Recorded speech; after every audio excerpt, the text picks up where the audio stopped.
Been to an American university lately, see it for yourself. Everything is new. There's been a building boom underway for decades on campuses, all of it funded by debt that is destroying a generation of American kids.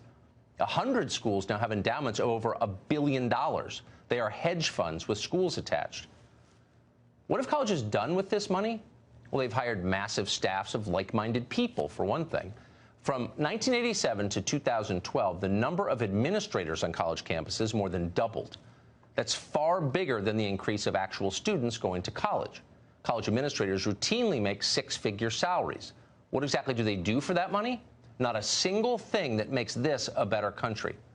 College presidents often get seven-figure salaries. Their pay is probably the only thing in America rising as fast as tuition costs.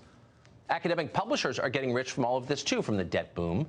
Prices of textbooks have tripled in the past 20 years. Printing hasn't gotten more expensive. Non-academic books are cheaper now than they were 2 decades ago. But students are a captive market, and they are being exploited ruthlessly. Nobody says a word about it. So to sum up, young people in this country get poorer every year. College administrators, probably the least impressive group in the country, are getting richer at their expense. It's not a law of the universe that this has to happen.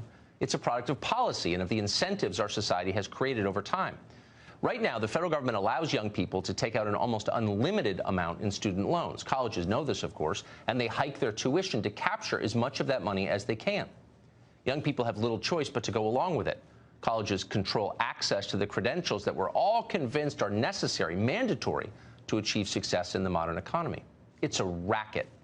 These are the gatekeepers of modern society, and they're ripping off every kid who passes through those gates.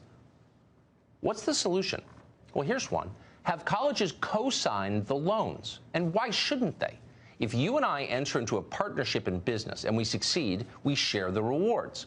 But we also share the risk. If we fail, we're both on the hook for that. That's how honest arrangements work. College loans don't work that way.